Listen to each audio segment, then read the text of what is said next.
গৌসে পাক বলি, আমরা যাদেরকে পাক পাঞ্জাতন হিসাবে চিনি, ওই 5 পবিত্র তারকা আমার রাসূল মওলা আলী হুদা, ফাতেমাতুজ জাহরা, ইমাম হাসান, ইমাম হুসাইন সহ এই 5 জনকে পাক পাঞ্জাতন বলা হয়।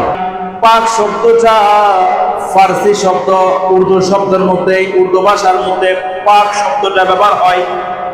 পাক মানে পবিত্র, ফুত পবিত্র, যার মধ্যে কোনো নাজাসত নাই, নাফাকি নাই, অন্তরের মধ্যে একে অপরের প্রতি হিংসা নাই, কারো ভালো দেখলে জ্বলন সৃষ্টি হয় এটাও নাই, সম্পদের আকাঙ্ক্ষা নাই, দুনিয়ার কোনো চাওয়া পাওয়া নাই, এই অন্তর দিকে পাক।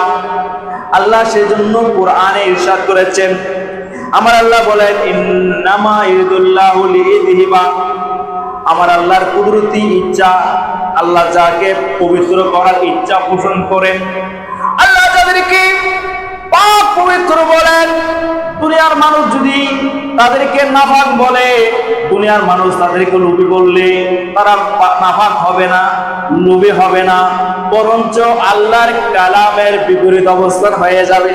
আল্লাহর কালামে, আল্লাহর কোরআনে বলে যে আল্লাহর ইচ্ছা, আল্লাহর চাওয়া, ইন্নামা ইরিদুল্লাহু লিইযহিবা আনকুমুর রিজসা আহলাল বাইতি, ও আল্লাহ রাসূলের পরিবারের সদস্যরা, ও মওলা আলী হুদা, ও ফাতেমাতুজ জাহরা, ও ইমাম হাসান, ইমাম হুসাইন, আমার আল্লাহ চায় তোমাদের ভিতর থেকে যাবতীয় নাফাকি দূরীভূত করে, যাবতীয় লোভ লালসা দূরীভূত করে, যাবতীয় কুচিন্তা দূরীভূত করে, দুনিয়াবি চিন্তা দূরীভূত করে, দুনিয়াবি লালসা দূরীভূত করে, ইতাহিরাকুম তাদহীরা, তোমাদেরকে ফুত পবিত্র তথা পাক বানাইতে।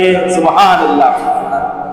এখন আল্লাহ যাদেরকে পাক বানাই দিয়েছেন, ইতাহিরাকুম তাদহীরা, ফুত পবিত্র বানাই দিয়েছেন, এখন দুনিয়ার মানুষ কারবালার মাঠ আসলে এক শ্রেণীর ভাই আছে, এক শ্রেণীর মুসলমান আছে, এক শ্রেণীর মুনাফিক আছে, ইমাম হুসাইনকে বিভিন্ন রকম দোষ দিতে থাকে, এজিদের পক্ষে সাফাই গায়, আছে না? আছে।